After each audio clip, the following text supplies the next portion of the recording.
Hi నమస్తే welcome to VMR logics నేను మీ జ్యోతి ఈ రోజు సెషన్ లో మనం మన డైలీ కరెంట్ అఫైర్స్ లో భాగంగా September 24th 25th and 26th news లో ఉన్న ఇష్యూస్ అన్ని కూడా ఒక్కొక్కటిగా డిస్కస్ చేద్దాం అంతకంటే ముందు ఇవి మన విఎంఆర్ లాజిక్స్ యొక్క ఆన్లైన్ అండ్ ఆఫ్లైన్ నంబర్స్ ఎవరికైనా ఎలాంటి డౌట్స్ ఉన్నా అలాగే కోర్సెస్ రిలేటెడ్ ఇన్ఫర్మేషన్ ఎలాంటి ఇన్ఫర్మేషన్ కావాలనుకున్నా ఈ నంబర్స్కి కాల్ చేసి మీ డౌట్స్ని క్లారిఫై చేసుకోవచ్చు అండ్ ఆల్సో అందరికీ తెలుసు కదా మన విఎంఆర్ లాజిక్స్ యాప్లో కరెంట్ అఫైర్స్ కోర్స్ అనేది సబ్జెక్ట్ వైజ్ కంపైలేషన్ ఇవ్వడం జరుగుతుంది సో ఎవ్రీ మంత్ ప్రతి ఒక్క సబ్జెక్ట్ జిఎస్ సబ్జెక్ట్స్ వైజ్గా సెగ్రిగేట్ చేసి ఇంకా కొన్ని అడిషనల్ టాపిక్స్ లైక్ ఐఐటీస్ కావచ్చు అవార్డ్స్ కావచ్చు అండ్ బుక్స్ ఇన్ న్యూస్ కావచ్చు ఇలా ఇండిసెస్ ఇట్లా ప్రతి ఒక్క టాపిక్ని ఇవ్వడం జరుగుతుంది కాబట్టి ఆ మంత్లీ కంపైలేషన్ రివైజ్ చేయండి మీకు రివిజన్ టైం అనేది తగ్గుతుంది అనమాట okay so moving to today's first concept, the IMD's recent World Talent Ranking 2024 shows that Switzerland ranks first followed by Singapore. India finds itself in the 58th position. అంటే nothing but ఇక్కడ మనకి ఐఎండికి సంబంధించిన rankings వచ్చాయి. IMD అంటే ఏంటి? First of all international institute for management development. ఇది confuse అవ్వద్దు. IMD అంటే ఇంటర్నేషనల్ మెట్రలాజికల్ డిపార్ట్మెంట్ కూడా ఉంటుంది ఏంటి వాతావరణ శాఖకు సంబంధించి, అది వేరు. ఇక్కడ మనకు వచ్చిన report international institute for management and development. Management అంటే ఏంటి? మనకి ఎంబీఏ కోర్సెస్ ఉంటాయి కదా, అలా బిజినెస్ మేనేజ్మెంట్ స్కిల్స్ నేర్పించే ఒక ఇన్స్టిట్యూట్ అనమాట. International institute for management and development అంటారు. సో దీని ప్రకారం వీళ్ళు ఇచ్చిన మేనేజ్మెంట్ ర్యాంకింగ్స్ ప్రకారం ఇక్కడ టాప్లో ఉన్న కంట్రీస్ ఏంటండి? గ్లోబల్గా టాప్లో ఉన్న కంట్రీ వచ్చేసి స్విట్జర్లాండ్ ఫస్ట్ పొజిషన్లో ఉంది, సెకండ్ పొజిషన్లో సింగపూర్ ఉంది. ఓకేనా, రెండు ఎస్తో స్టార్ట్ అవుతాయి కాబట్టి మనం కన్ఫ్యూజ్ అయ్యే ఛాన్స్ ఉంటుంది. కాబట్టి కోడ్ వర్డ్స్ పెట్టుకోండి. ఫస్ట్ స్విట్జర్లాండ్ ఉంది ఐఎండి మేనేజ్మెంట్ ర్యాంకింగ్లో. అయితే ఇండియాకి సంబంధించిన ర్యాంకింగ్ ఏంటి? మనం ప్రతి ఇండెక్సెస్ ఎలా చదవాలి? ఏ ఇండెక్స్ అయినా కానీ ఫస్ట్ ఆఫ్ ఆల్ ఎవరు రిలీజ్ చేస్తారు, దేనికి సంబంధించింది, టాప్లో ఉన్న కంట్రీ ఏంటి, ఇండియా యొక్క పొజిషన్ ఏంటి, ఇంకా కొన్ని డీటెయిల్గా చదువుకోవాల్సిన ఇంపార్టెంట్ ఇండిసెస్ అయితే అసలు ఏ ఫ్యాక్టర్స్ అంటే ఎలాంటి అంశాలని పరిగణలోకి తీసుకొని ఒక ఇండెక్స్ రిలీజ్ చేస్తున్నారని చూడాలి. For example human development index కావచ్చు, గ్లోబల్ జెండర్ ఇన్ఈక్వాలిటీ ఇండెక్స్ కావచ్చు, ఇలాంటివి కొంచెం డీటెయిల్గా చదువుకోవాలన్నమాట. ఫ్యాక్టర్స్ కూడా చదవాలి అలాంటి చోట్ల. సో ఇక్కడ మాత్రం గుర్తుపెట్టుకోండి, టాప్లో ఉన్న కంట్రీ స్విట్జర్లాండ్, తర్వాత ఇండియా యొక్క position 58th position. Score, talent score, ఎంత టాలెంట్ స్కోర్తో వచ్చింది ఇండియా అంటే 40.47%. 40.47%. ఓకేనా? అయితే మొత్తం ఎన్ని ఎకానమీస్ అంటే ఎన్ని నేషన్స్ని పరిగణలోకి తీసుకున్నారు ఈ ఇండెక్స్ ఇవ్వడానికి అంటే మొత్తం 67 ఎకానమీస్ తీసుకుంటే మన ర్యాంకింగ్ చూడండి 58వ పొజిషన్లో ఉంది. అంటే నియర్లీ మనం లాస్ట్ పొజిషన్కి దగ్గరలో ఉన్నామన్నమాట. Okay, very very important. Talent స్కోర్కి సంబంధించిన ఇండెక్సెస్, మేనేజ్మెంట్కి సంబంధించిన index released by IMD. Next, the Indian Air Force has successfully completed Eastern Bridge 7 with the Royal Air Force of Oman.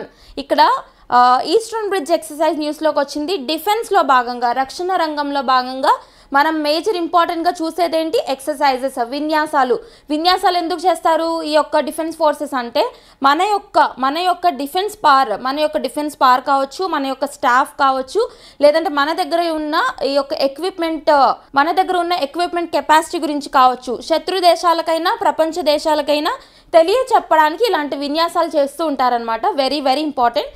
ఇక్కడ ఇండియాకి ఒమన్కి మధ్య జరిగిన ఎయిర్ ఫోర్స్ ఎక్సర్సైజ్ ఏంటి అని అడుగుతారు. ఈస్టర్న్ బ్రిడ్జ్ ఎక్సర్సైజ్ ఎవరెవరికి మధ్య? ఇండియాకి ఒమన్కి మధ్యన ఈస్టర్న్ బ్రిడ్జ్ ఎక్సర్సైజ్ రీసెంట్గా ఎక్కడ కన్క్లూడ్ అయింది అంటే ఒమన్లో కన్క్లూడ్ అయింది. సో మీకు ఐడియా ఉంటుంది. ఇప్పుడు ఒక ఎక్సర్సైజ్ తీసుకుంటే ఈ సంవత్సరం ఒక హోస్ట్ నేషన్లో జరిగితే ఇంకొక సంవత్సరం ఇంకొక నేషన్లో జరుగుతుంది. అలా లాస్ట్ ఇయర్ ఇండియాలో జరిగింది కాబట్టి ఈ ఇయర్ మనకి ఒమన్లో జరిగింది. అలాగే ఇక్కడ ఇంకొక ఇంపార్టెంట్ పాయింట్, ఈ సంవత్సరం జరిగిన ఈస్టర్న్ బ్రిడ్జ్ ఎక్సర్సైజ్ ఎన్నవ ఎడిషన్ అని అడుగుతారు? 7th edition. ఓకేనా, 7th ఎడిషన్, ఇది గుర్తుపెట్టుకోండి. అయితే దీని యొక్క ఫస్ట్ ఎడిషన్ మొట్టమొదటి ఎడిషన్ ఎప్పుడు స్టార్ట్ అయింది అంటే 2009. ఎప్పుడు? 2009లో ఫస్ట్ ఎడిషన్ స్టార్ట్ అయింది. 7th ఎడిషన్ ఈ సంవత్సరం 2024కి సంబంధించిన 7th ఎడిషన్. అండ్ ఇండియా నుంచి ఏం పార్టిసిపేట్ చేసింది అంటే MiG-29 and Jaguar air crafts.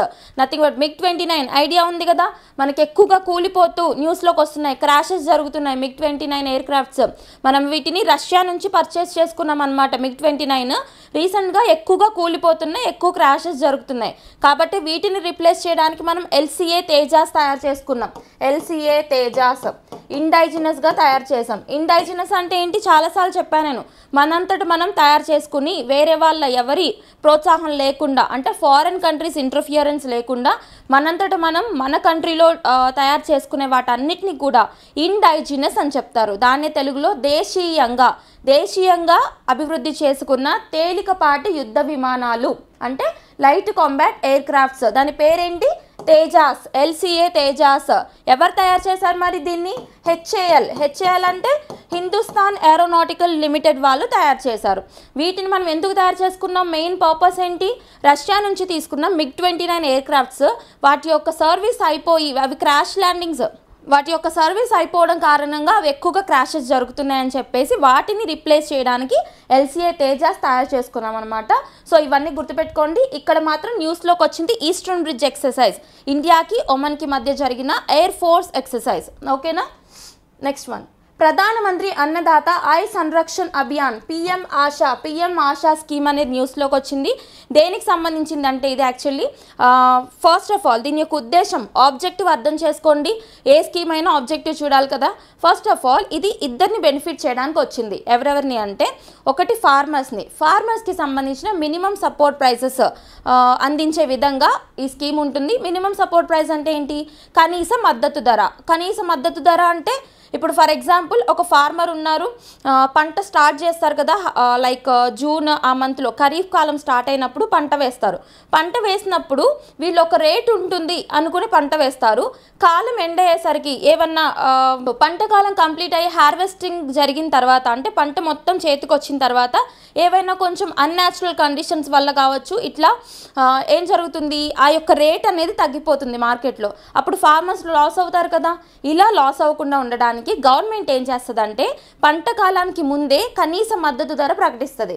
మనకి రీసెంట్గా చూసుకుంటే MSP announced for kharif crops 21 crops అని చెప్పేసి మనం జూన్లో ఒక ఆర్టికల్ చదివాం. అంటే రీసెంట్గానే జూనే కదా మనకి ఖరీఫ్ కాలం స్టార్టింగ్. మొత్తం క్రాపింగ్ సీజన్స్ ఎన్ని ఉంటాయండి జోగ్రఫీలో? 3 ఉంటాయి. Kharif crops, rabi crops, Zayd crops. Kharif crops అంటే మనకి మాన్సూన్ సీజన్, ఎక్కువగా 85% రెయిన్ఫాల్ ఎప్పుడైతే పడుతుందో దాన్ని ఖరీఫ్ సీజన్ అంటారు. అంటే మొత్తం రెయిన్ఫాల్ అనమాట. అది ఎక్కువగా వచ్చేది సౌత్ వెస్ట్ మాన్సూన్ వల్ల, అంటే నైరుతి ఋతుపవనాల వల్ల వచ్చే సౌత్ వెస్ట్ మాన్సూన్ అనేది మనకి ఎక్కువ 85% రెయిన్ఫాల్కి రీజన్ ఇండియాలో. ప్రెసిపిటేషన్ అని కూడా అంటాం దాన్నే. ఓకే, దాన్నే ఖరీఫ్ కాలం అంటాం, లేదా మనం భాషలో వర్షాకాలం అని పిలుస్తారు. అప్పుడే కదా పంట స్టార్ట్ అవుతుంది. అండ్ రెండవ కాలం ఏంటి, రబీ క్రాప్స్ అంటే వింటర్ అనమాట, వింటర్ సీజన్. ఈ వింటర్ సీజన్లో కూడా కొంచెం వర్షాలు పడతాయి. ఓకేనా. అప్పుడు పడే వర్షాలు నియర్లీ 14% ఉంటుంది, 14% ఉంటాయి. ఈ వర్షాలు ఏ ఋతుపవనాల వల్ల పడతాయని అడుగుతారు ఎప్పుడు. రబీ సీజన్లో వర్షాలు ఏ ఋతుపవనాల వల్ల పడతాయంటే ఈశాన్య ఋతుపవనాలు, నార్త్ ఈస్టర్న్ మాన్సూన్. ఓకేనా, ఈశాన్య ఋతుపవనాల వల్ల పడతాయి. అండ్ ఫైనలీ జయద్ క్రాప్స్ అంటే సమ్మర్ క్రాప్స్ అంటారు. సమ్మర్ సీజన్లో కూడా కొన్ని వర్షాలు పడుతుంటాయి కదా, గుర్తుపెట్టుకోండి. ఇది మనకి ఇండియాలో క్రాపింగ్ సీజన్స్ అనమాట. సో ఖరీఫ్ క్రాప్స్కి సంబంధించి రీసెంట్గానే మద్దతు ధర ప్రకటించింది ప్రభుత్వం. 21 క్రాప్స్కి, 21 రకాల క్రాప్స్కి మద్దతు ధర ప్రకటించింది. ఇప్పుడు ఫార్మర్ ఏం చేస్తారంటే వాళ్ళకి ఏ క్రాప్ వేస్తే వాళ్ళకి లాభం వస్తుంది అనుకుంటారో ఆ క్రాప్ని పికప్ చేసుకుని పంట కాలం స్టార్టింగ్లోనే మనకి మద్దతు ధర ప్రకటించారు కాబట్టి ఇప్పుడు వాళ్ళకి ఏదైతే సూటబుల్ అవుతుందో దాన్ని పండిస్తారు. ఇప్పుడు ఫర్ ఎగ్జాంపుల్ ఏవైనా అన్యాచురల్ కండిషన్స్ వల్ల వాటి మార్కెట్లో వాటి వాల్యూ తగ్గిపోయింది అనుకుందాం, అంటే వాటి కాస్ట్ తగ్గిపోయింది అనుకుందాం మనకి హార్వెస్టింగ్ అయ్యేసరికి. అయినప్పటికీ కూడా గవర్నమెంట్ ఖచ్చితంగా మద్దతు ధర ఎంతైతే ప్రకటించిందో, సీజన్కి ముందు ఎంత మద్దతు ధర అయితే ప్రకటించిందో అంతే కాస్ట్కి ఖచ్చితంగా తగ్గించకుండా కొనాలి. ఓకేనా, గుర్తుపెట్టుకోండి. దాన్నే కనీస మద్దతు ధర లేదా మినిమం సపోర్ట్ ప్రైస్ అంటారు. ఇలా చేయడం వల్ల ఫార్మర్స్ నష్టపోకుండా ఉంటారనమాట. మరీ లాభాలు వచ్చేస్తాయని నేను చెప్పను, అట్లీస్ట్ లాసెస్లోకి వెళ్లకుండా ఉంటారు ఫార్మర్స్. ఫార్మింగ్ అనేది ఎంకరేజ్ చేస్తారు. ఓకే, గుర్తుపెట్టుకోండి. ఇది ఒక పాయింట్, కనీస మద్దతు ధరని బెనిఫిట్ చేయడం ఒక పాయింట్.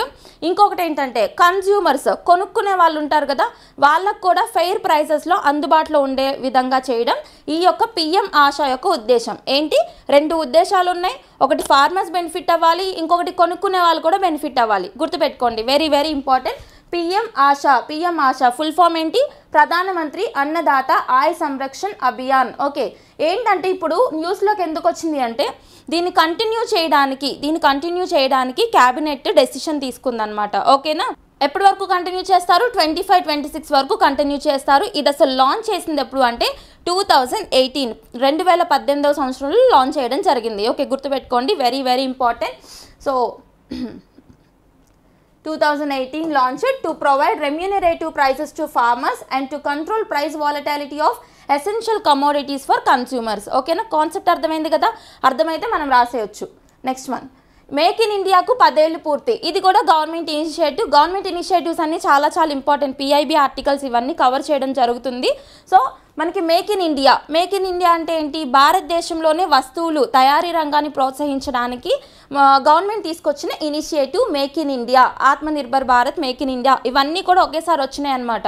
సో ఈ మేక్ ఇన్ ఇండియా ప్రోగ్రామ్ ఏదైతే ఉందో దీనికి సంబంధించి 10 years కంప్లీట్ అయ్యి న్యూస్లోకి వచ్చింది కాబట్టి మనం నేర్చుకోవాలి. డేట్ కూడా గుర్తుపెట్టుకోండి, ఎందుకంటే పెద్ద ఫ్లాగ్షిప్ ప్రోగ్రామ్ కాబట్టి డేట్స్ కూడా అడిగే ఛాన్స్ ఉంటుంది. Make in India launch date వచ్చేసి 2014 సెప్టెంబర్ 25. ఎప్పుడు, సెప్టెంబర్ 25, 2014 సంవత్సరంలో లాంచ్ చేయడం జరిగింది మొట్టమొదటిసారిగా. దాని ఉద్దేశం ఏంటి, ప్రపంచ స్థాయి మౌలిక వసతులతో పాటు తయారీ, డిజైన్, ఆవిష్కరణలకు భారత్ను కేంద్రంగా తీర్చిదిద్దాలన్న లక్ష్యంతో మేక్ ఇన్ ఇండియా కార్యక్రమాన్ని కేంద్ర ప్రభుత్వం 2014 సెప్టెంబర్ 25న ప్రారంభించింది. ఈ పాయింట్ గుర్తుపెట్టుకోండి, very very important. Okay, and ఇది కూడా చూడండి, దేశీయంగా తయారీ రంగాన్ని మరింత వృద్ధి చేసేందుకు, ఎన్నో రంగాల్లో తయారీకి ప్రోత్సాహకాలు కల్పించేందుకు 2020లో ఉత్పత్తి ఆధారిత ప్రోత్సాహక పథకాన్ని కేంద్ర ప్రభుత్వం తీసుకొచ్చింది. అంటే ప్రొడక్షన్ లింక్డ్ ఇన్సెంటివ్ స్కీమ్ అంటారు కదా, పిఎల్ఐ పథకం అంటారు. ప్రొడక్షన్ లింక్డ్ ఇన్సెంటివ్ స్కీమ్ అంటే ప్రొడక్షన్స్ ఎక్కువ అయ్యే కొద్దీ వాళ్ళకి ఇన్సెంటివ్స్ ఇస్తారనమాట. ఇలా చేయడానికి ఉద్దేశం ఏంటంటే ఇన్సెంటివ్స్ వస్తున్నాయని చెప్పేసి ప్రొడక్షన్ పెంచే పనిలో ఉంటారు ఈ యొక్క ఎంటర్ప్రినర్స్ ఎవరైతే ఉన్నారో వాళ్ళందరూ కూడా. గుర్తుపెట్టుకోండి, పిఎల్ఐ స్కీమ్ ఎప్పుడు లాంచ్ అయింది, 2020లో లాంచ్ అయింది. దేని కింద లాంచ్ అయిందంటే మేక్ ఇన్ ఇండియా ప్రోగ్రామ్ని ఎంకరేజ్ చేయడానికి తీసుకొచ్చిన one of the initiative. Make in India programme ఎప్పుడు లాంచ్ చేశారు, 2014 సెప్టెంబర్ 25. ఓకే, గుర్తుపెట్టుకోండి. 10 years కంప్లీట్ అయ్యి న్యూస్లోకి వచ్చింది. Next, the Indian army set to receive it's first 3 AH-64E Apache attack helicopters from Boeing in December 2024. Nothing but defence acquisitions, very very important. రక్షణ రంగానికి సంబంధించి మనం చేసుకునే దిగుమతులు స్పెషల్ టాపిక్ కింద చదువుకుంటాం కదా మనం దీన్ని. ఇక్కడ న్యూస్లోకి వచ్చింది ఏంటి, Apache helicopters, AH-64E type of Apache helicopters రీసెంట్గా ఇండియా ఎక్కడి నుంచి తీసుకుంది అంటే మనకి అమెరికాకి సంబంధించిన బోయింగ్ సంస్థ నుంచి తీసుకుంది. యాక్చువల్లీ ఒప్పందం కొత్తదేం కాదు, 2020 సంవత్సరంలోనే $800 మిలియన్ ఒక ఒప్పందం కుదుర్చుకున్నారు. ఎన్ని హెలికాప్టర్స్కి, మొత్తం 6 అపాచీ హెలికాప్టర్స్ బోయింగ్ నుంచి పర్చేస్ చేయడానికి ఒప్పందం కుదుర్చుకున్నారు. ఇప్పుడు మనకి 3 హెలికాప్టర్స్ అనేవి తీసుకోబోతున్నాం అనమాట బోయింగ్ నుంచి. గుర్తుపెట్టుకోండి, అపాచీ హెలికాప్టర్స్ ఎవరి నుంచి తీసుకున్నామని అడుగుతారు, బోయింగ్ ఎవరికి సంబంధించింది, ఏ కంట్రీకి సంబంధించింది, USA, United states of America. ఓకేనా, వెరీ వెరీ ఇంపార్టెంట్. సో ఈ అపాచీకి సంబంధించి కొన్ని పెక్యులర్ పాయింట్స్ చూద్దాం. ఇక్కడ దీని యొక్క ఫ్లైట్ స్పీడ్ వచ్చేసి 290 km/h ఉంటుంది. వెయిట్ వచ్చి 5165 kgs వెయిట్ ఉంటుంది. అండ్ టేక్ ఆఫ్ వెయిట్ వచ్చి 10,433 kgs ఉంటుంది. ఓకేనా, and missile firing range 8 to 12 kilometers ఉంటుంది. ఎందుకు ఇంత డీప్గా చెప్పాల్సిన అవసరం ఉంది అంటే, మీకు ఆంధ్రప్రదేశ్ పబ్లిక్ సర్వీస్ కమిషన్కి సంబంధించిన Group 2 ఎగ్జామినేషన్ ఉంది కదా, అది ఇంకా మెయిన్స్ ఎగ్జామినేషన్ డేట్ అయితే రాలేదు. కానీ అందులో మనకి ఒక టాపిక్ ఉంది 75 మార్క్స్కి. అందులో మనకి సైన్స్ అండ్ టెక్నాలజీ ఉంది కదా, ఫస్ట్ చాప్టర్లో సైన్స్ అండ్ టెక్నాలజీకి సంబంధించి డిఫెన్స్ టెక్నాలజీ అని స్పెషల్ పోర్షన్ ఉంటుంది. అందులోంచి ఇలాంటివి అడిగే ఛాన్స్ ఉంటుంది. అర్థమైందా, పైన చదువుకుని వెళ్తే ఎగ్జామ్ క్లియర్ అవ్వదు, ఎందుకంటే మెయిన్స్ లెవెల్ ఎగ్జామినేషన్ కాబట్టి. న్యూస్లోకి వచ్చిన వెపన్స్ కావచ్చు, ఎక్విప్మెంట్స్ కావచ్చు, ఇలాంటి ఎక్విజిషన్స్ కావచ్చు, వాటికి సంబంధించిన పెక్యులర్ పాయింట్స్ చూడండి. డీటెయిల్గా అడిగి ఇలానే ఎలిమినేట్ చేయాలని చూస్తారు. ఓకే, సో అవసరమైన వాళ్ళు ఈ ఆర్టికల్ని కూడా డౌన్లోడ్ చేసుకోండి, very very important. Okay, so and ఇక్కడ మనం కొన్ని డిఫెన్స్ ఎక్విజిషన్స్ చూద్దాం. రీసెంట్గా జరిగిన న్యూస్లో ఉన్న డిఫెన్స్ ఎక్విజిషన్స్ అన్నీ కూడా గుర్తుపెట్టుకోండి. S-400 మిసైల్ సిస్టమ్ వచ్చేసి రష్యా నుంచి తీసుకున్నాం, రష్యా. తర్వాత బ్రహ్మోస్ మిసైల్ ఎవరెవరు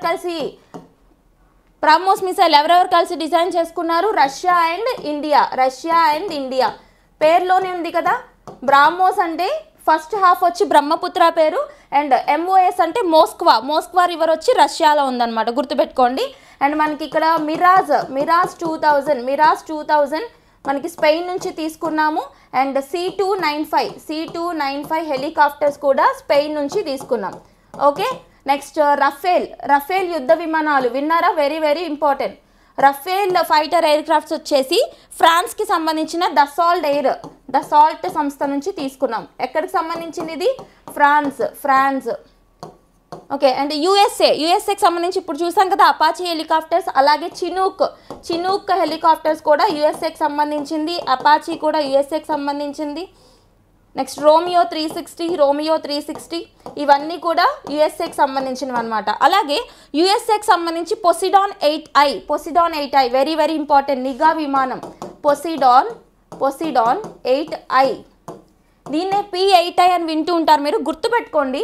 ఇది very very important point. Poseidon 8I అనేది మనం యుఎస్ఏ నుంచి తీసుకున్నాం. ఓకే, ఇదొక ఎయిర్ క్రాఫ్ట్ అనమాట. అయితే ఇది ఇండియాలోని ఏ డిఫెన్స్ ఫోర్సెస్ కోసం తీసుకున్నామంటే ఇండియన్ నేవీ. ఇది ఎయిర్ క్రాఫ్ట్ కాబట్టి మనం ఇండియన్ ఎయిర్ ఫోర్స్ అనుకుంటాం, కానీ గుర్తుపెట్టుకోండి పెక్యులర్ పాయింట్, పొసిడాన్ 8I అనేది మనం ఇండియన్ నేవీ కోసం తీసుకున్నాం. ఓకేనా, very very important points. And డ్రోన్స్కి సంబంధించి మనం హెరాన్ డ్రోన్స్ వచ్చి ఇజ్రాయెల్ నుంచి హెరాన్ డ్రోన్స్ తీసుకున్నాం. And also Negev light machine guns కూడా మనం ఇజ్రాయెల్ నుంచే తీసుకున్నాం అనమాట. అలాగే MiG-21 వచ్చేసి రష్యా నుంచి తీసుకున్నాం, అవే కూలిపోతున్నాయి ఇప్పుడు రీసెంట్గా. ఓకే, ఇవి సమ్ ఆఫ్ ద ఎక్విజిషన్స్, గుర్తుపెట్టుకోండి, very very important. Next Asia power ఇండెక్స్లో భారత్ స్థానం ఎంత? ఇక్కడ ఇంకొక ఇండెక్స్ న్యూస్లోకి వచ్చింది, అదే ఏషియా పవర్ ఇండెక్స్. ఓకేనా, అంటే ఏషియా ప్రాంతంలో మిగతా దేశాలని ప్రభావితం చేసే ప్రాంతాలు ఏవైతే ఉంటాయో లేదా కంట్రీస్ ఏవైతే ఉంటాయో వాటన్నిటిని తీసుకొని మొత్తం ఎన్ని దేశాలతో? 27 దేశాలతో ఒక ఇండెక్స్ రూపొందించారు. ఎవరు అంటే లోయిస్ ఇన్స్టిట్యూట్ ఎక్కడికి సంబంధించింది అంటే ఆస్ట్రేలియాకి సంబంధించిన ఇన్స్టిట్యూట్ అనమాట. ఓకేనా, వీళ్ళు ఇచ్చిన ఏషియా పవర్ ఇండెక్స్లో టాప్లో ఉన్న కంట్రీ ఏంటి? ఇండియా ర్యాంక్ ఎంతో చూడండి, సరిపోతుంది. ఇక్కడ టాప్లో ఉన్న and our next concept Asia power ఇండెక్స్లో భారత్ స్థానం ఎంత? ఇక్కడ మనకి ఇండో పసిఫిక్ ప్రాంతంలో మిగతా దేశాలను ప్రభావితం చేసే కంట్రీస్ ఏవైతే ఉంటాయో అలా వాటి యొక్క పవర్ని బట్టి లోయిస్ ఇన్స్టిట్యూట్ ఎక్కడ బేస్ చేసుకుని ఉంది? ఆస్ట్రేలియాకి సంబంధించిన ఇన్స్టిట్యూట్.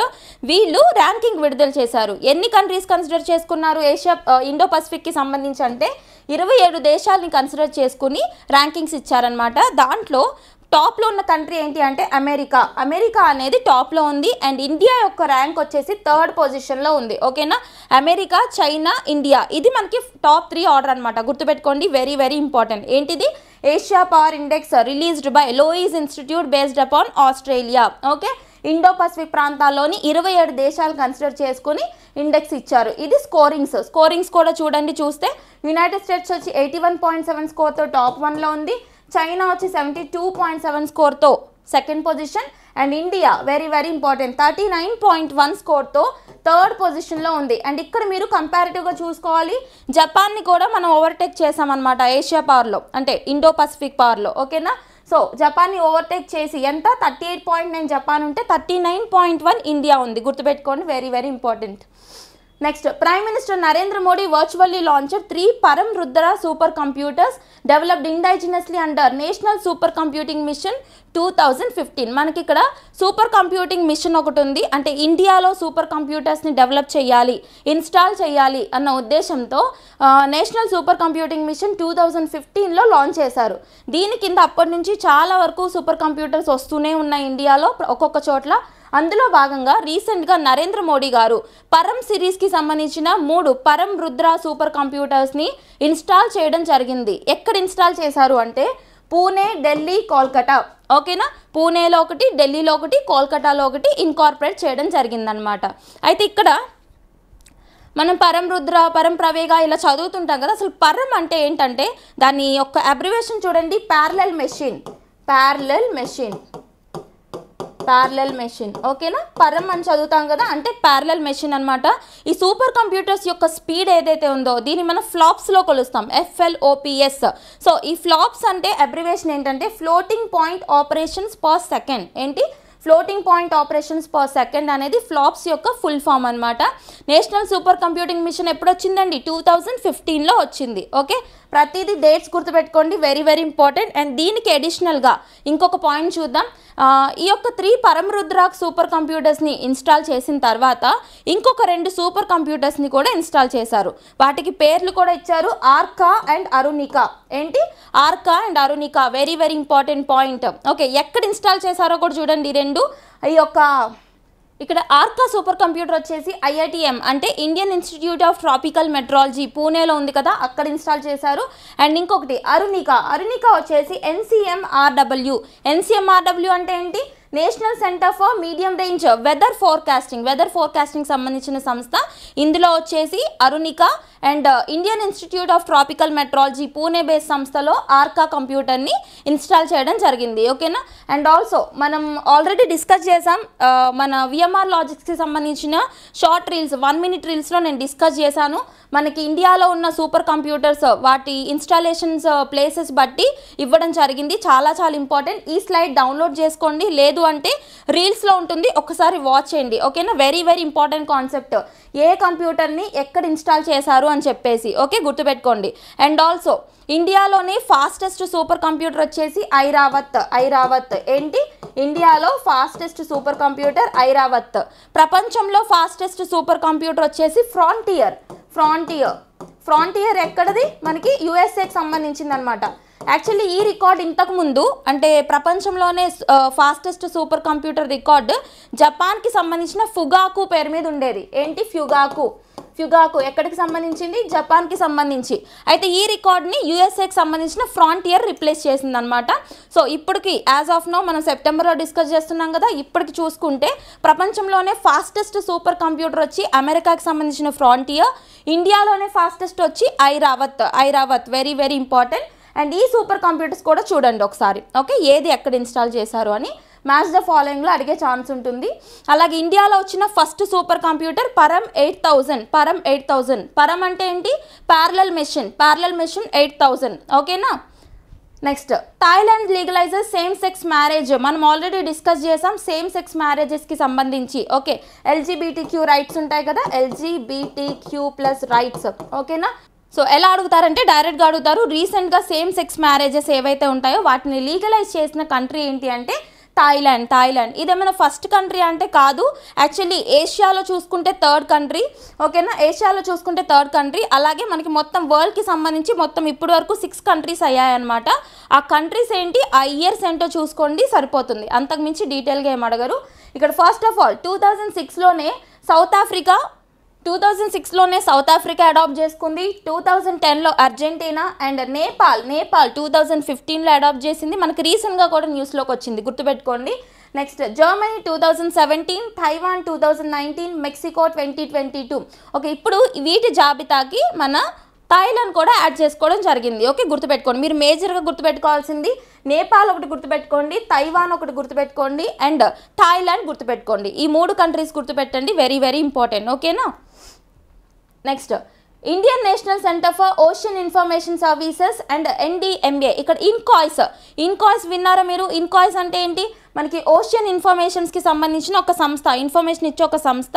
సో ఇది and national disaster management authority NDMA అంటారు, మినిస్ట్రీ ఆఫ్ హోమ్ అఫైర్స్ కింద వర్క్ చేస్తుంది.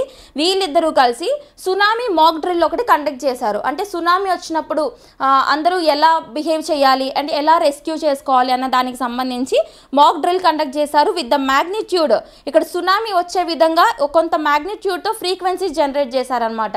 అది ఎంత మ్యాగ్నిట్యూడ్ అంటే 9 మ్యాగ్నిట్యూడ్ అంటే చాలా ఎక్కువ వస్తుంది. సో ఇలా ఒక మ్యాగ్నిట్యూడ్తో మాక్ డ్రిల్ సునామీని కండక్ట్ చేస్తూ న్యూస్లోకి వచ్చింది ఎవరు అంటే national disaster management authority along with the INCOIS. అయితే లొకేషన్ కూడా చూడండి, ఎక్కడ ఏ లొకేషన్లో ఇలాంటి ఒక మాక్ డ్రిల్ కండక్ట్ చేశారని అడుగుతారు.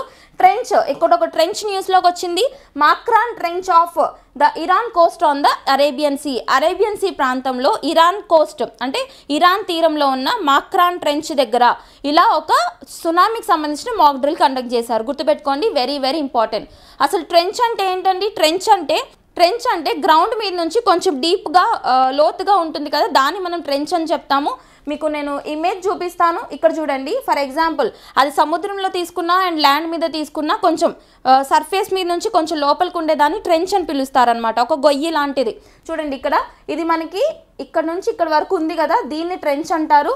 అయితే ఒక పాయింట్ వినండి, ప్రపంచంలోనే ద డీపెస్ట్ ట్రెంచ్ ఎక్కడుంది అని అడుగుతారు. అంటే ప్రపంచంలోనే లోతైన ట్రెంచ్ ఏది అని అడిగితే మనకి పసిఫిక్ ఓషన్లో ఉంది mariana trench. Okay, very very important point.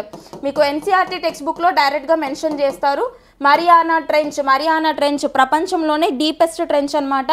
ఏ ఓషన్లో ఉంది అంటే పసిఫిక్ మహాసముద్రంలో ఉంది.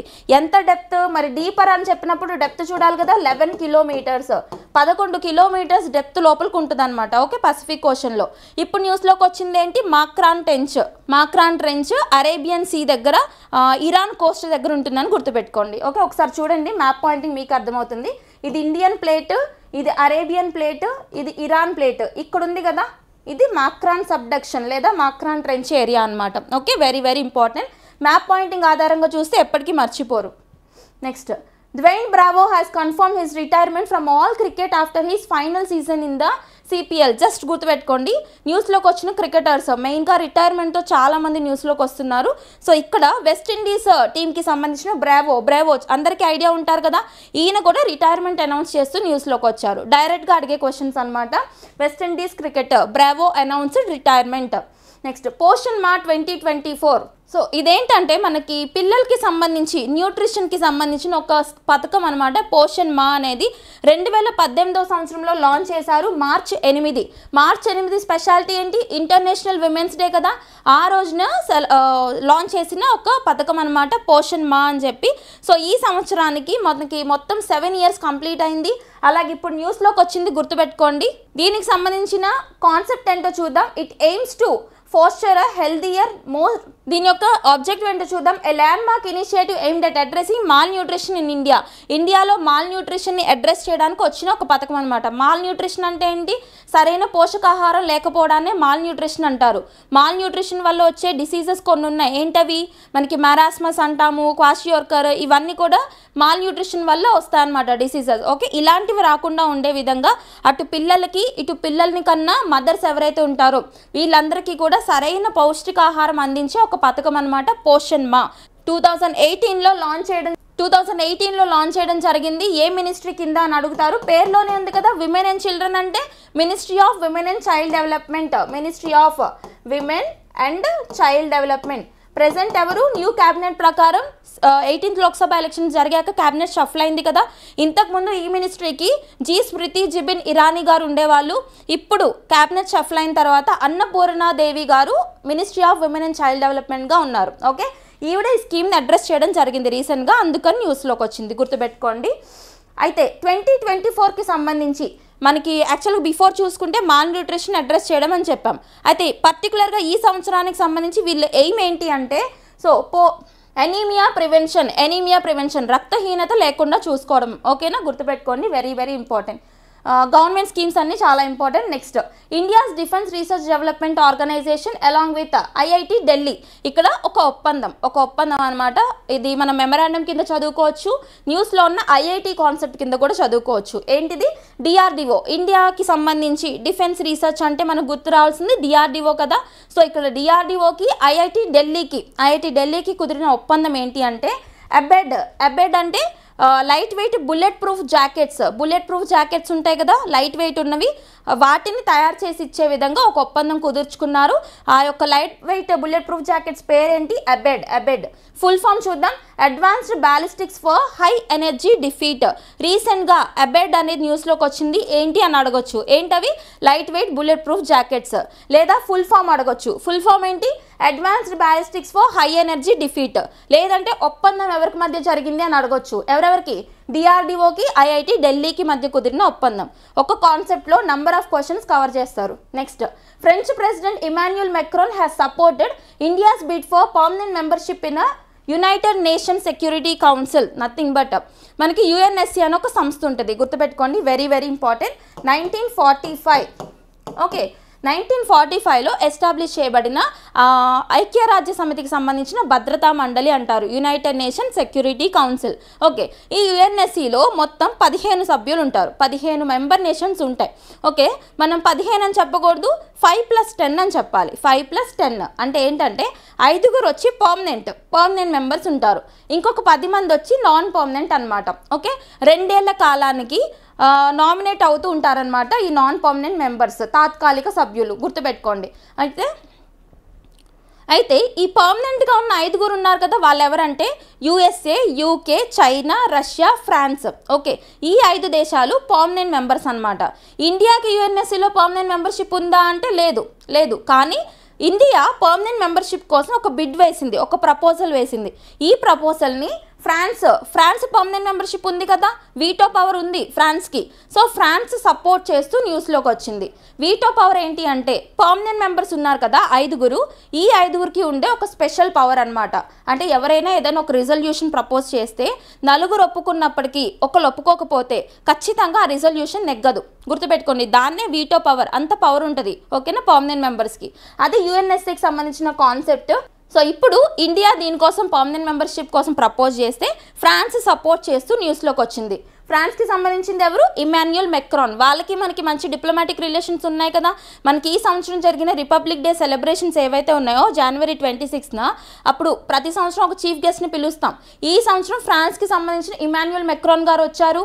అలాగే మన కంట్రీకి సంబంధించిన యూపీఐ ఏదైతే ఉందో ఈయన కూడా వెళ్ళి ఫ్రాన్స్లో ప్యారిస్లో ఉన్న ఐఫిల్ టవర్ దగ్గర యూపీఐ పేమెంట్స్ ద్వారానే పేమెంట్ చేయడం జరిగింది. గుర్తుపెట్టుకోండి, ఇవన్నీ కూడా లింక్ అయిపోవాలన్నమాట మనకి. ఓకే, అండ్ అయితే ఇండియా ఇప్పటి వరకు ఎప్పుడైనా టెంపరీ మెంబర్షిప్లో ఉందా అంటే పర్మనెంట్లో ఉండే ఛాన్స్ లేదు. సో ఫ్యూచర్లో ఉండొచ్చు. టెంపరీలో ఉందా అంటే ఉంది.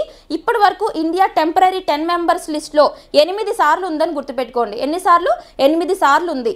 రీసెంట్గానే ఎప్పుడుంది 2 ఇయర్స్ టర్మ్ అంటే మనకి 2021 జనవరి నుంచి 2022 డిసెంబర్ వరకు ఉంది. ఓకేనా, ఇది 8వ time. Okay, very very important concept.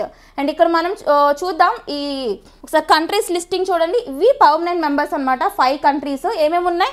USA ఉంది, యూకే ఉంది, రష్యా ఉంది, చైనా ఉంది, ఫ్రాన్స్ ఉంది. Very very important. యుఎన్ఎస్సిలో పర్మనెంట్ మెంబర్స్ ఏంటి అని అడుగుతారు. మనకి ఇంటర్నేషనల్ రిలేషన్స్లో చాలా చాలా ఇంపార్టెంట్ కాన్సెప్ట్ అనమాట. ఏంటి? 5 కంట్రీస్ పర్మనెంట్ కంట్రీస్, గుర్తుపెట్టుకోండి. నాన్ పర్మనెంట్ అడిగే ఛాన్స్ తక్కువ, ఎందుకంటే ఫ్రీక్వెంట్గా మారుతూ ఉంటారు కాబట్టి అడిగే ఛాన్స్ తక్కువ. కాకపోతే ఎట్ ప్రెసెంట్ ఎవరున్నారు 2024 కాలానికి, మళ్ళీ 25కి అట్ ప్రెసెంట్ ఎవరున్నారు 2024 ఎండింగ్ కల్లా ఎవరి టర్మ్ అవుతుంది, 25 ఎండింగ్ కల్లా ఎవరి టర్మ్ అవుతుందో గుర్తుపెట్టుకుంటే సరిపోతుంది. ఒకసారి చూద్దాం. 2024 సంవత్సరం ఎండింగ్ కల్లా ఎవరి టర్మ్ ఎండ్ అయింది అంటే నాన్ పర్మనెంట్ మెంబర్స్లో Ecuador, Japan, Malta, Mozambique, Switzerland. అర్థమైందా? అంటే ఈ 5 కూడా ఇప్పుడు ఉన్నారు, ప్రెసెంట్ ఉన్నారు నాన్ పర్మనెంట్లో. ఇప్పుడు నాన్ పర్మనెంట్లో ఉన్న ఇంకొక 5 ఎవరు? వీళ్ళు south Korea, Algeria, Sierra Leone and Guyana, Slovenia. వీళ్ళు నాన్ పర్మనెంట్ మెంబర్స్లో ప్రెసెంట్ ఉన్నారనమాట. సో ఇందులో ఉన్న ఒక 5 సంబంధించి, అంటే వీళ్ళ 5 సంబంధించి వాళ్ళ మెంబర్షిప్ అనేది 2024లో కంప్లీట్ అయింది. అప్పుడు ఖాళీ ఏర్పడుతుంది కదా, ఓన్లీ ఈ 5 మెంబర్సే ఉంటారు, ఖాళీ ఏర్పడుతుంది. అప్పుడేం జరిగిద్ది? ఇంకొక 5 ఎన్నుకుంటారు. ఓకేనా, గుర్తుపెట్టుకోండి. ఇలా మనకి రివైజ్ అవుతూ ఉంటారనమాట నాన్ పర్మనెంట్ మెంబర్స్. అయితే ఎవరు ఎన్నుకుంటారంటే UNGA, United Nation General Assembly ఉంది కదా, అందులో తీర్మానం ప్రపోజ్ చేసి ఒక రిజల్యూషన్ ఎంటర్ చేసి అక్కడ నుంచి ఎన్నుకోవడం జరుగుతుంది. ఓకేనా, సో ఇది మనకి యుఎన్ఎస్సికి సంబంధించిన ఇన్ఫర్మేషన్, చాలా చాలా ఇంపార్టెంట్. నెక్స్ట్, ఇండియా నేపాల్ మైత్రి యాత్ర రైలు ప్రారంభం. ఇక్కడ ఇండియాకి నేపాల్కి సంబంధించిన మైత్రి ట్రైన్ అనేది ప్రారంభమైంది, స్టార్ట్ అయింది. ఎందులో భాగంగా అంటే భారత్ గౌరవ్ ట్రైన్స్, మనం మొన్న లైవ్ సెషన్లో డిస్కస్ చేసాము. ఇండియాకి సంబంధించి పిల్గ్రిమేజ్ టూర్స్కి సంబంధించిన ట్రైన్స్ పేరేంటి అని అడిగా నేను. అంటే తీర్థయాత్రలకి సంబంధించిన ట్రైన్స్ పేరేంటి అంటే భారత్ గౌరవ్ యాత్ర, ఓకే, లేదా భారత్ గౌరవ్ ట్రైన్స్ గుర్తుపెట్టుకోండి. సో అందులో భాగంగానే ఇండియాకి నేపాల్కి మధ్యన సత్సంబంధాలు కొనసాగించడానికి మైత్రి ట్రైన్స్ స్టార్ట్ చేశారు. అయితే ఈ మైత్రి ట్రైన్స్ కూడా భారత్ గౌరవ్ యాత్రలో భాగమే. సో ఇందులో కవర్ చేసే ప్లేసెస్ ఏంటో గుర్తుపెట్టుకోండి, వెరీ వెరీ ఇంపార్టెంట్. ఏ ప్లేసెస్ ఉన్నాయి? తీర్థయాత్రలు ఉండాలి ఇందులో. అయోధ్య, కాశీ, సీతామర్హి, జనక్పూర్, పశుపతినాథ్, బిండియా బస్ని టెంపుల్ వీటిని దర్శించవచ్చు. గుర్తుపెట్టుకోండి, మైత్రి ట్రైన్స్ ఏ దేశాలకి మధ్యలో అంటే ఇండియాకి నేపాల్కి మధ్యలో పిల్గ్రిమేజ్ ట్రైన్ అనమాట, అంటే భారత్ గౌరవ్ ట్రైన్ అని గుర్తుపెట్టుకోండి. Russia and China have started large scale naval exercise called ocean 24 in the sea of Japan.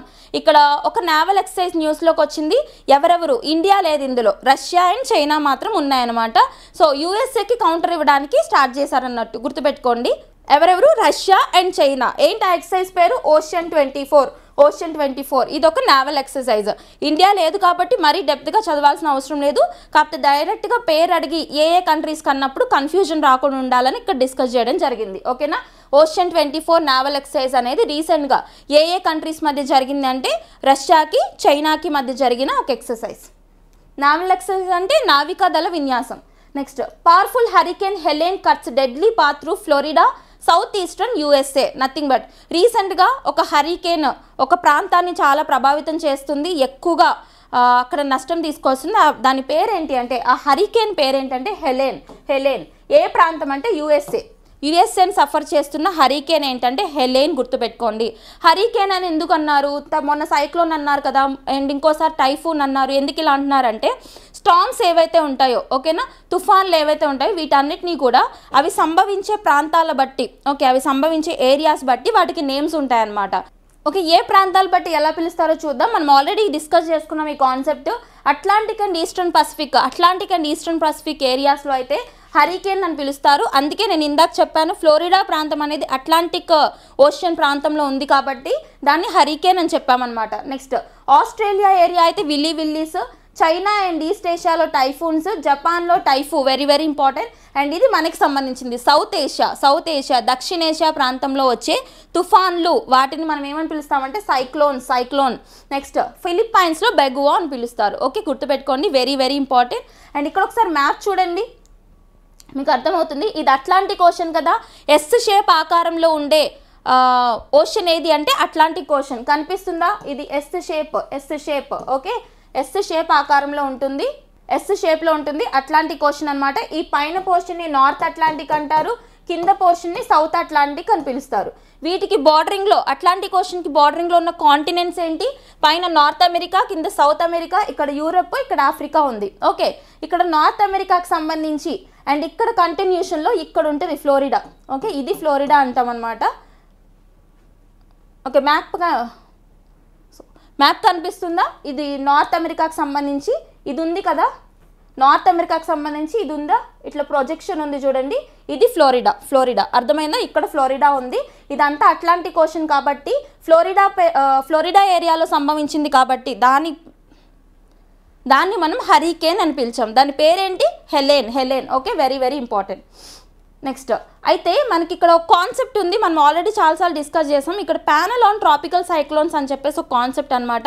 ఏంటిది ప్యానల్ ఆన్ ట్రాపికల్ సైక్లోన్స్ అంటే అరేబియన్ సీలోను, బే ఆఫ్ బెంగాల్లోను సంభవించే ఈ యొక్క తుఫాన్లు ఏవైతే ఉంటాయో వీటన్నిటిని కూడా నేమింగ్ ఇచ్చే ప్యానల్ ఒకటి ఉంది, ప్యానల్ ఆన్ ట్రాపికల్ సైక్లోన్స్ అంటారు. అది ఎప్పుడు ఎస్టాబ్లిష్ అయిందంటే 1972లో ఎస్టాబ్లిష్ అయింది. అయితే దాని ప్రకారం ఎన్ని కంట్రీస్ ఈ సైక్లోన్స్కి నేమింగ్ ఇస్తాయి అంటే మొత్తం 13 కంట్రీస్ నేమింగ్ ఇస్తాయన్నమాట. మనం చూస్తుంటాం కదా, మిచాంగ్ సైక్లోన్ అని చెప్పేసి, తర్వాత గులాబ్ అని చెప్పి ఈ పేర్లను ఎవరిస్తారంటే వీళ్ళు, ఈ కంట్రీస్ ఇస్తారు.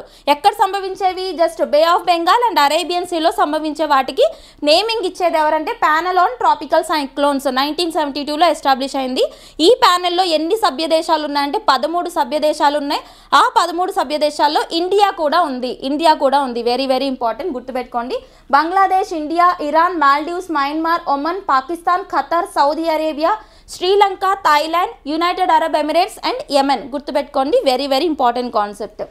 జాగ్రఫీకి సంబంధించి సైక్లోన్స్, వాల్కెనోస్ చాలా ఇంపార్టెంట్ మనకి. Next, in a significant move to support workers particularly those in the unorganised sector, central government has announced an increase in minimum wage rates. Just గుర్తుపెట్టుకోండి, ఈ యొక్క అసంఘటిత రంగాల్లో వర్క్ చేసే వర్కర్స్ ఎవరైతే ఉంటారో, అంటే అన్ఆర్గనైజ్డ్ వర్కర్స్ ఎవరైతే ఉంటారో వీళ్ళకి సంబంధించి వేజ్ రేట్స్ని పెంచుతూ, అంటే వాళ్ళ యొక్క వేతనాలని పెంచుతూ యూనియన్ మినిస్ట్రీ ఆఫ్ లేబర్ వాళ్ళు ఒక రిజల్యూషన్ పాస్ చేశారనమాట. డైరెక్ట్గా గుర్తుపెట్టుకోండి, ఏంటిది, అన్ఆర్గనైజ్ సెక్టర్లో వర్క్ చేసే పాపులేషన్ కోసం వాళ్ళ యొక్క వేతనాలు పెంచుతూ న్యూస్లోకి వచ్చిన మినిస్ట్రీ ఏంటి అని అడుగుతారు, ministry of labour and employment. ఓకేనా. అయితే మనకి ప్రీవియస్గా 2021 ఆ పీరియడ్లో ఈ శ్రమ్ పోర్టల్ అని ఒకటి లాంచ్ చేశారు. ఈ శ్రమ్ గుర్తుపెట్టుకోండి, ఈ శ్రమ్ పోర్టల్ ఎవరికి సంబంధించింది అని అడుగుతారు. ఈ అన్ఆర్గనైజ్డ్ వర్కర్స్ ఎవరైతే ఉంటారో వీళ్ళందరూ కూడా రిజిస్ట్రేషన్ చేసుకున్న ఒక పోర్టల్ అనమాట. ఎందుకు రిజిస్ట్రేషన్ చేసుకోవాలి, మొత్తం భారతదేశంలో ఎంతమంది అన్ఆర్గనైజ్డ్ వర్కర్స్ ఉన్నారో తెలియాలి గవర్నమెంట్కి. అలా తెలిసినప్పుడే వీళ్ళకి ఏం చేయాలో వాళ్ళకి తెలుస్తుంది అనమాట. ఓకే, వీళ్ళకి ఏం స్కీమ్స్ తీసుకురావాలి ఇవన్నీ తెలుస్తుంది. అలా అన్ఆర్గనైజ్డ్ వర్కర్స్ అందరూ రిజిస్ట్రేషన్ చేసుకోవడానికి తీసుకొచ్చిన పోర్టల్ ఈ శ్రమ్ పోర్టల్. ఏ మినిస్ట్రీ తెచ్చింది, ministry of labour and employment. Ministry of labour and employment very very important. Okay, next one, ministry to announce best tourism village winners. ఇక్కడ బెస్ట్ టూరిజం విలేజెస్, ఇక్కడ ministry of tourism వాళ్ళు best tourism villages అని చెప్పేసి ఒక 36 విలేజెస్కి ఇండియాలో rankings ఇచ్చారు, select చేశారు. ఆ 36 విలేజెస్ ఏంటో తెలుసుకోవాల్సిన అవసరం లేదు. మనం ఏం చేయాలంటే మన తెలుగు రాష్ట్రాలకు సంబంధించి ఈ 36లో ఏమైనా ఉన్నాయా అని చూడండి. ఓకేనా. సో ఈ 36లో తెలుగు రాష్ట్రాలకు సంబంధించి 3 విలేజెస్ ఉన్నాయి. ఆ 3 ఏంటంటే తెలంగాణకి సంబంధించిన సోమశిల, నిర్మల్. ఏంటి, సోమశిల అండ్ నిర్మల్ ఫ్రమ్ తెలంగాణ. ఆంధ్రప్రదేశ్కి సంబంధించిన అహోబిలం గుర్తుపెట్టుకోండి, very very important. Ministry of tourism వాళ్ళు బెస్ట్ టూరిజం విలేజెస్ 2024 కింద భారతదేశ వ్యాప్తంగా మొత్తం 36 విలేజెస్ని సెలెక్ట్ చేశారు టూరిజంలో బెస్ట్గా. ఓకే, ఎన్ని రంగాల్లో అంటే మొత్తం 8 రంగాలు తీసుకున్నారని గుర్తుపెట్టుకోండి. ఓకే, ఏ రంగంలో ఈ మూడిటికి వచ్చిందంటే నిర్మల్ వచ్చి క్రాఫ్ట్స్. ఓకేనా, క్రాఫ్ట్స్ రంగంలో నిర్మల్కి వచ్చింది. ఈ సోమశిలకి అహోబిలంకి స్పిరిచువల్ ఆధ్యాత్మిక రంగంలో అహోబిలం, సోమశిల సెలెక్ట్ చేశారు. ఓకేనా. సోమశిల, నిర్మల్ వచ్చి తెలంగాణకు సంబంధించినవి, అహోబిలం వచ్చి ఆంధ్రప్రదేశ్కి సంబంధించింది. Ministry of tourism. Next, Indian ocean rim association seminar. ఇక్కడ మినిస్ట్రీ ఆఫ్ డిఫెన్స్ వాళ్ళు, ఓకే, రక్షణ రంగానికి సంబంధించిన మంత్రిత్వ శాఖ, రాజ్నాథ్ సింగ్ గారు ఉన్నారు కదా ప్రెసెంట్, వీళ్ళు ఇక్కడ ఒక సెమినార్ కండక్ట్ చేశారు, Indian ocean rim association seminar అని చెప్పి.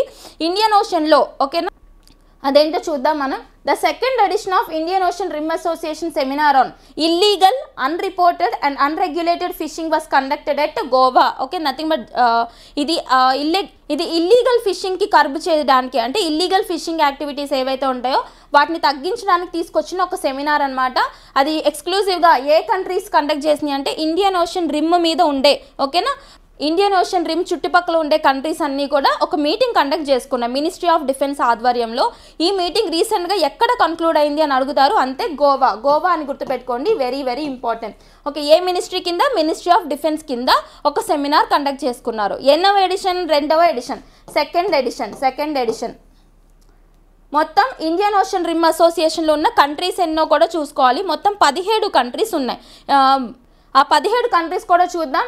Australia, Bangladesh, France, Indonesia, Kenya, Madagascar, Mozambique, Malaysia, Maldives, Mauritius, Oman, Somalia, South Africa, Seychelles, Sri Lanka, Thailand and Tanzania. Okay, వీళ్ళు పార్టిసిపేట్ చేశారు. మొత్తం 17 కంట్రీస్ ఉన్నాయి. ప్రతిదీ కూడా మ్యాప్ బేస్గా చూసుకోవాలన్నమాట మనం. ఓకేనా. Next one UNFPA, United nations population fund India and in collaboration with the international institute for population sciences. ఇక్కడ India ageing report ఒక న్యూస్లోకి వచ్చింది, ఇండియా ఏజింగ్ 2023 రిపోర్ట్. ఓకేనా. సో ఇది ఎవరు రిలీజ్ చేశారు, ఇండియాకి సంబంధించిన UNFPA, అంటే ఐక్యరాజ్య సమితికి సంబంధించిన పాపులేషన్ ఫండ్ ఏజెన్సీ ఏదైతే ఉందో దానికి సంబంధించిన ఇండియన్ వింగ్ ఉంటుంది కదా, వీళ్ళు అలాంగ్ విత్ ఐఐపిఎస్ అంటే international institute of population sciences, వీళ్ళిద్దరూ కలిసి ఇండియా ఏజింగ్ రిపోర్ట్ 2023ని రిలీజ్ చేశారు. చాలా చాలా ఇంపార్టెంట్. మీకు డిస్క్రిప్టివ్ ఎగ్జామ్స్ అట్లా రాసే వాళ్ళు ఉంటారు కదా, వాళ్ళకి యూజ్ అవుతుంది. సో గుర్తుపెట్టుకోండి, వీళ్ళు ఇచ్చిన రిపోర్ట్ ప్రకారం ఫ్యూచర్లో ఈ యొక్క ఓల్డ్ ఏజ్ పాపులేషన్ ఎక్కువ అవుతుందంట ఇండియాలో. సో ఎంత అంటే ఎట్ ప్రెసెంట్ 2022-23 సంవత్సరానికి 10% ఉంటే ఎంత ఉంది, 10% ఉంటే 10.5% ఎగ్జాక్ట్గా చూస్తే 10.5% ఉంటే అది మనకి 2050కి 2050 సంవత్సరం కల్లా డబల్ అవుతుంది. అంటే మనకి ఎంత అవుతుంది, 20.8% అవుతుందంట, 20.8% అవుతుంది. అలాగే ఈ సెంచరీ ఎండింగ్ కంటే 2100 ఈ టైం కల్లా మొత్తానికి 36%కి వెళ్ళిపోద్దంట. అర్థమైందా? అంటే వృద్ధుల పాపులేషన్ పెరిగిపోతుంది అనేసి చెప్తున్నారు. Very very important. India ageing report 2023 ప్రకారం 2022లో ఎంత ఉంది, 10.8%. తర్వాత 2050కి ఎంతకి వెళ్తుంది, 20.8%. తర్వాత ఈ యొక్క సెంచురీ ఎండింగ్కి, ఈ శతాబ్దం ఎండింగ్కి వచ్చేసరికల్లా ఎంతకు అవుతుంది అంటే 30%, 36% పెరుగుతుంది. ఓకే, వృద్ధుల పాపులేషన్ గుర్తుపెట్టుకోండి. Very very important concept. Next, Union Labour Ministry and Amazon have signed an MOU to leverage the National Career Service Portal for boosting job opportunities in India. Nothing but ఇక్కడ NCS portal అనేది న్యూస్లోకి వచ్చింది. National career service portal రీసెంట్గా ఎవరు launch చేశారో అని అడుగుతారు. మనకి డైరెక్ట్గా ఒక వింగ్ని ఐడెంటిఫై చేయొచ్చు. ఎందుకంటే కెరీర్ సర్వీసెస్ అంటే ఏంటి, జాబ్ ఆపర్చునిటీస్కి సంబంధించి. కాబట్టి ministry of labour and employment అని మనకు గుర్తొస్తుంది. అయితే ఇక్కడ మనం గుర్తుపెట్టుకోవాల్సింది అమెజాన్. ఓకేనా? అమెజాన్ వాళ్ళతో పార్ట్నర్షిప్ తీసుకొని NCS పోర్టల్ని, భారతదేశంలో జాబ్ ఆపర్చునిటీస్ పెంచాలి అన్న విధంగా ఒక పోర్టల్ని తీసుకొచ్చారు. ఎవరు? Ministry of labour and employment వాళ్ళు అమెజాన్తో కలిసి తీసుకొచ్చిన ఒక పోర్టల్స్ ఇన్ న్యూస్ తెలుసు కదా, మనం ఎలా చదువుకోవాలో మినిస్ట్రీస్ చూడాలన్నమాట. Very very important. Next, Shrimati Droupadi Murmu President of India appointed Shri Indrasena Reddy Nallu Governor of Tripura to discharge the functions of Governor of Mizoram. ఓకేనా? ఇక్కడ త్రిపురకి సంబంధించిన గవర్నర్ ఎవరైతే ఉన్నారో ఆయన పేరేంటి, మనకి శ్రీ ఇంద్రసేనారెడ్డి నల్లు గారు ఎవరైతే ఉన్నారో ఈయన్ని మిజోరాంకి కూడా అడిషనల్ గవర్నర్గా అపాయింట్ చేస్తూ ప్రెసిడెంట్ ద్రౌపది ముర్ము నిర్ణయం తీసుకున్నారు. అయితే మిజోరాంకి సంబంధించిన గవర్నర్ ఎవరు? డాక్టర్ హరిబాబు కంబంపాటి హరిబాబు అంటారు కదా, ఈయన మిజోరాం గవర్నర్గా ఉన్నారు. అయితే ఈయన లీవ్లో ఉన్న కారణంగా అక్కడ అడిషనల్గా డ్యూటీస్ డిశ్చార్జ్ చేయడానికి త్రిపుర గవర్నర్నే అడిషనల్ ఛార్జెస్ కింద అపాయింట్ చేశారు. త్రిపుర గవర్నర్ ఎవరండి? ఇంద్రసేనారెడ్డి నల్లు. గుర్తుపెట్టుకోండి, వెరీ వెరీ ఇంపార్టెంట్ కాన్సెప్ట్. డైరెక్ట్గా గవర్నర్స్ ఎవరు అని అడగొచ్చు. అలాగే ఇక్కడ ఇండియన్ కాన్స్టిట్యూషన్కి సంబంధించిన ఒక ఆర్టికల్ మీకు గుర్తుకు రావాలి. ఆర్టికల్ 155. మనం ప్రెసిడెంట్కి సంబంధించిన భారతదేశంలో రాష్ట్రపతికి సంబంధించిన ఎగ్జిక్యూటివ్ పవర్స్ గురించి డిస్కస్ చేస్తాం. ఎగ్జిక్యూటివ్ పవర్స్ ఆఫ్ ప్రెసిడెంట్ అంటే ఏంటి, ఆర్టికల్ 53లో చదువుకుంటాం మనం. ఎక్కడ? ఆర్టికల్ 53లో చదువుకుంటాం. దాని ప్రకారం ప్రెసిడెంట్కి ఉండే ఎగ్జిక్యూటివ్ పవర్స్లో, కార్యనిర్వాహక అధికారాల్లో one of the executive power గవర్నర్స్ని రాష్ట్రాలకి అపాయింట్ చేయడం. గుర్తుపెట్టుకోండి, అది ఎన్నో ఆర్టికల్ ప్రకారం అంటే గవర్నర్ అంటే గుర్తు రావాల్సింది ఆర్టికల్ 155 పార్ట్ 5లో ఉంటుంది. యూనియన్ గవర్నమెంట్లో డిస్కస్ చేస్తాం మనం. In the portion of executive classification ఉంటుంది కదా, executive portion, legislative portion, judiciary portion. అందులో ఎగ్జిక్యూటివ్ పోర్షన్లో డిస్కస్ చేస్తాం మనం. ఓకేనా? Very very important. అందులో ఎగ్జిక్యూటివ్ పోర్షన్లో ప్రెసిడెంట్ యొక్క ఎగ్జిక్యూటివ్ పవర్స్ దగ్గర డిస్కస్ చేయడం జరుగుతుంది. అలాగే పర్టికులర్గా గవర్నర్ గురించి చదువుకున్నప్పుడు పార్ట్ 6లో డిస్కస్ చేస్తాం. ఓకేనా? స్టేట్ గవర్నమెంట్ దగ్గర. Next concept, vice president address the 83rd CSIR foundation day celebrations in New Delhi. Nothing but ఇక్కడ మనకి సంబంధించిన వైస్ ప్రెసిడెంట్ ఉపరాష్ట్రపతి ఎవరు? జగదీప్ ధన్కర్ గారు ఉన్నారు కదా. ఈయన ప్రీవియస్గా ఏ రాష్ట్రానికి సంబంధించిన గవర్నర్ అండి అంటే వైస్ ప్రెసిడెంట్కి అపాయింట్ కాకముందు ఈ జగదీప్ ధన్కర్ ఎవరైతే ఉన్నారో ఈయన వెస్ట్ బెంగాల్ రాష్ట్రానికి సంబంధించిన గవర్నర్. గుర్తుపెట్టుకోండి, వెరీ వెరీ ఇంపార్టెంట్. ఈయన ఇప్పుడు 83rd CSIR ఫౌండేషన్ డే సెలబ్రేషన్స్లో సైంటిఫిక్ రీసెర్చ్కి సంబంధించి అడ్రస్ చేశారనమాట, సెరమనీ అడ్రస్ చేశారు. జస్ట్ గుర్తుపెట్టుకోండి, 83rd CSIR ఫౌండేషన్ డే సెలబ్రేషన్స్లో అడ్రస్ చేసింది ఎవరు అంటే వైస్ ప్రెసిడెంట్ జగదీప్ ధన్కర్. అయితే ఈ ఫౌండేషన్ డే కూడా గుర్తుపెట్టుకోండి, 26 సెప్టెంబర్ 1942. ఓకేనా? అంటే CSIR council of scientific industrial research అనేది భారతదేశంలో ఎస్టాబ్లిష్ చేసి 83 సంవత్సరాలు అయింది. ఏ రోజున ఎస్టాబ్లిష్ చేశారు? 26 సెప్టెంబర్ 1942న ఎస్టాబ్లిష్ చేశారు. ప్రెసిడెంట్ కావచ్చు, వైస్ ప్రెసిడెంట్ కావచ్చు, ప్రైమ్ మినిస్టర్ ఆఫ్ ఇండియా కావచ్చు, ఇలాంటివన్నీ అడ్రస్సింగ్ చేస్తే ఆ సంస్థ గురించి అడిగే ఛాన్స్ ఉంటుంది. కాబట్టి డీటెయిల్గా చదువుకోవాలి. ఓకేనా? ప్రెసెంట్ CSIRకి సంబంధించిన డీసీగా, డిప్యూటీ జనరల్గా కలై సెల్వి గారు ఉన్నారు. కలై సెల్వి. ఓకేనా? Next, China Three Gorges Dam the largest hydro electric project in the world doesn't just generate immense power, it might also affect earth rotation. Nothing but ఇక్కడ నాసాకి సంబంధించిన సైంటిస్టులు ఎవరైతే ఉన్నారో అమెరికాకి సంబంధించిన స్పేస్ ఏజెన్సీ నాసా వాళ్ళు ఒక రిపోర్ట్ ఇచ్చారు. అదేంటంటే ప్రపంచంలోనే largest hydro electric project dam ఏదైతే ఉందో 3 గార్జెస్ డ్యామ్ అంటారు. గుర్తుపెట్టుకోండి, చాలా చాలా ఇంపార్టెంట్. ఎక్కడుందంటే అది చైనాలో ఉంది. చూసారా, భయంకరంగా ఉంటుంది చూడడానికి. ఓకే, 3 గార్జెస్ డ్యామ్ చైనాలో ఉందన్నమాట. అయితే దీనివల్ల ఎంత అయితే వాళ్ళు బెనిఫిట్ అవుతున్నారో, హైడ్రో ఎలక్ట్రిసిటీ వల్ల ఎంత బెనిఫిట్ అవుతున్నారో దీనివల్ల అంతే నష్టం ఉంది. అదేంటి అంటే ఈ ఎర్త్ రొటేషన్ ఉంటుంది కదా, ఎర్త్ రొటేషన్ కూడా దీనివల్ల చేంజ్ అవుతుందంట. అంటే నథింగ్ బట్ డిలే అవుతుంది అని చెప్తున్నారు. స్లో చేస్తుంది, ఎర్త్ తిరిగే పద్ధతిని, ఆ టైంని స్లో చేస్తుందంట. అంటే ఏంటి, డే యొక్క డ్యూరేషన్ పెరుగుతున్నట్టే కదా. ఎర్త్ రొటేషన్ తగ్గింది అంటే డే యొక్క డ్యూరేషన్ పెరుగుతుంది. ఎంత పెరుగుతుంది? 0.06 మైక్రో సెకండ్స్ పెరుగుతుందంట. గుర్తుపెట్టుకోండి, వెరీ వెరీ ఇంపార్టెంట్. ఏ డ్యామ్ వల్ల ఎర్త్ రొటేషన్ స్లో అయ్యి డే డ్యూరేషన్ 0.06 మైక్రో సెకండ్ పెరుగుతుంది అని చెప్పి అడిగితే 3 Gorges dam of China. Okay, ఎందుకు, రీజన్ ఏంటి అంటే ఇంత ఎక్కువ అమౌంట్ ఆఫ్ వాటర్ ఒకే చోట స్టోర్ అయి ఉండడం వల్ల ఆ బరువుకి అలా మనకి చేంజ్ అవుతుంది అనేసి చెప్తున్నారు. గుర్తుపెట్టుకొని, చాలా చాలా ఇంపార్టెంట్. అయితే ఎంత స్టోర్ అవుతుంది? 40 క్యూబిక్ మీటర్స్. గుర్తుపెట్టుకోండి, 40 billion cubic metres. Okay, very very important. 40 billion cubic metres of water అంతా ఒకే చోట స్టోర్ అయి ఉండడం వల్ల ఈ రొటేషన్ అనేది ఎఫెక్ట్ అవుతుందంట. అయితే దీన్ని మనం ఇండియాతో కంపేర్ చేద్దాం. ఇండియాలోనే లార్జెస్ట్ డ్యామ్ ఏంటి? ఇందిరా సాగర్ డ్యామ్. మధ్యప్రదేశ్లో ఉంది కదా, నర్మదా రివర్ మీద ఉన్న ఇందిరా సాగర్ డ్యామ్. దాంట్లో ఉండే వాటర్ కెపాసిటీ ఎంత? 12 బిలియన్ క్యూబిక్ మీటర్స్ వచ్చి ఇండియాలో ఉన్న లార్జెస్ట్ డ్యామ్ యొక్క కెపాసిటీ ఎంత ఉంది? మోర్ దాన్ డబుల్ ఉంది. అందుకని దీనివల్ల ఎర్త్ రొటేషన్ మనకి స్లో అవుతుందని చెప్పేసి నాసా వాళ్ళు రీసెంట్గా చెప్పారు. Next, visionary industrialist and leader Shri Deepak C Mehta, chairman and managing director of Deepak Nitrite Limited has been conferred the prestigious lifetime achievement award by Indian Chemical Council. Nothing but గుర్తుపెట్టుకోండి, ఇక్కడ ఒక award న్యూస్లోకి వచ్చింది. అంత ఇంపార్టెంట్ కాదు, బట్ అన్నీ కవర్ చేయాలి కదా. ఇక్కడ ఇండియన్ కెమికల్ కౌన్సిల్కి సంబంధించి లైఫ్ టైమ్ అచీవ్మెంట్ అవార్డ్ రీసెంట్గా ఎవరికి వెళ్ళింది అని అడుగుతారు. మనకి దీపక్ నైట్రైట్ లిమిటెడ్ యొక్క డైరెక్టర్ ఎవరైతే ఉన్నారో ఆయన పేరేంటి? శ్రీ దీపక్ మెహతా గారికి వెళ్ళడం జరిగింది. డైరెక్ట్గా awards in news, persons in news direct చదివేసుకున్నా అయిపోతుంది. ఓకేనా. Next, India has been elected to the 15-member steering committee of Global Operational Network of Anti-Corruption Law Enforcement Authorities. Okay, that's all about today's current affairs.